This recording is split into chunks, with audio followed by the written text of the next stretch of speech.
салом дӯстон, хуш омадед ба шабакаи мо Тарбият ТВ. бо шумо ҳастам банда Қори Абдухалил. набаро дӯстам, то охири навор тамошо кун, мефаҳмӣ ки баъд аз марги ҳазрати муҳаммади мустафо саллаллоҳу алайҳи васаллам ҳазрати ҷабраил 10 гавҳареро бурд. иншоаллоҳ баҳратон пешниҳод хоҳам кард. то охири навор тамошо кунед. баъд аз тамошо карданатон ҳатман ба ёр рафиқонатон паҳн кунед. иншоаллоҳ шумо ҳам низ савоб мегиред. алҳол наворро шурӯъ мекунам. марги ҳазрати муҳаммад саллаллоҳу алайҳи васаллам ки азроил алайҳиссалом барои гирифтани ҷони ҳазрати муҳаммад саллаллоҳу алайҳи васаллам меояд. пайғамбар мегӯяд каме сабр кун, ҷабраил алайҳиссалом биёяд. ҷабраил алайҳиссалом меояд. пайғамбар мепурсад ваъда буд ки умри ман то 90 сол мерасад. ҳоло 63 соли умри ман гузаштааст.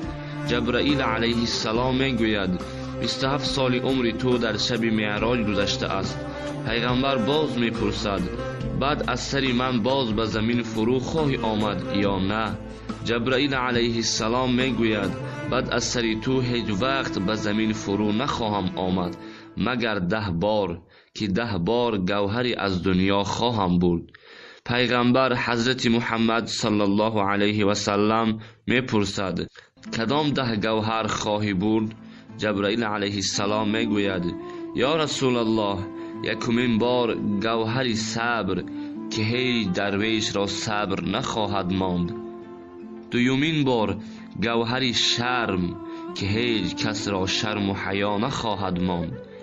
сеюмин бор гавҳари меҳр, ки ҳеҷ касро меҳр нахоҳад монд. чаҳорум бор гавҳари адл, ки подшоҳонро адлу инсоф нахоҳад монд. панҷумин бор гавҳари баракат, ки ба чизе баракат нахоҳад монд. шашумин бор гавҳари саховат, ки ҳеҷ фақиронро ҳеҷ кас дӯст нахоҳад дошт. ҳафтумин бор гавҳари ростӣ, ки ҳеҷ касро ростӣ нахоҳад монд. ҳаштумин бор гавҳари ҳалол, ки ҳеҷ кас ҳалолу ҳаромро нахоҳад шинохт. нуҳумин бор гавҳари амал, ки олимон бар илм кор нахоҳанд кард.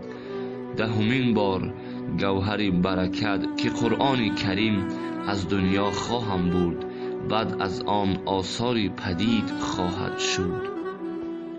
пас пайғамбар ҳазрати муҳаммад саллаллоҳу алайҳи васаллам мегӯяд ё ҷабраил алайҳиссалом, ҳоли умматони ман чӣ мешавад? ҷабраил алайҳиссалом мегӯяд фармони ҳақ таъоло овардам ки муҳаммадро бигӯ ки умматони худро ба ман бисупорад, то ба рӯзи қиёмат ба ӯ супорам. пайғамбар ҳамаи ёронро даъват намуда васият кард ки ай ёрон, ҳалолро ҳалол донеду ҳаромро ҳаром, ва молро закот диҳеду фақиронро маҳрум нагузоред, ва ҳамсоягонро маранҷонед, ва бар занону фарзандону ятимон шафқат кунед, ки ба қадре аз он имтиҳон гузаред. пас пайғамбар ҳазрати муҳаммад саллаллоҳу алайҳи васаллам фармуд ки эй азроил алайҳиссалом, истода шаву қабзи ҷонӣ баркуну бар умматони ман накун, ки ишон қудрат надоранд ва бисёр заифу камқувватанд. азроил алайҳиссалом гуфт ё расулаллоҳ, ҳар уммати ту ки баъд аз намози фариза ояталкурсӣ бихонад, ҷони ӯ чунон қабз кунам ки тифли ширхора ба мисли пистони модар шир бинӯшаду дар хоб равад. модараш пистони худ бикашаду тифлро маълум набошад. баъд азроил алайҳиссалом даст бар синаи муборак ниҳод ва пайғамбар оҳ баровард. азроил алайҳиссалом гуфт ё расулуллоҳ, чаро оҳ баровардӣ? фармуд ки эй азроил, ман донистам ки ту кӯҳҳои дунё бар синаи ман ниҳодӣ. тарсам ки бар асоси умматони ман ҳамчунин кунӣ. баъд ҳама ёрон пурсиданд ё расулаллоҳ, аз ин ҷаҳон меравӣ, моёнро насиҳат кун. پیغمبر حضرت محمد صلی الله علیه و سلم میگوید از بدی پرهیز کنید و کینه را از دل بدر کنید.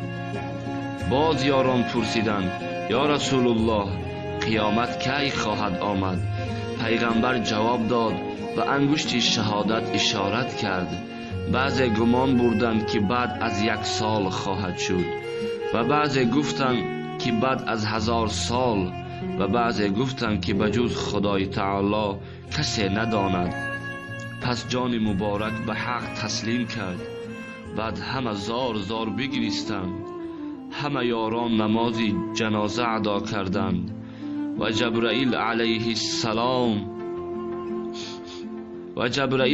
السلام تمام فرشتگان 7 آسمان همراه آورده نماز جنازه خواندند.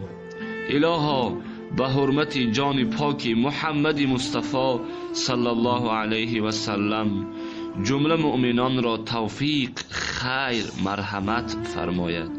آمین ثم آمین. دوستان عزیز، این نوا را به یار رفیقانتان پهن کنید. انشاءالله چی قدری که پیغمبر خدا صلی الله علیه و سلم را دوست داری، پس به یار رفیقانتان پهن کنید.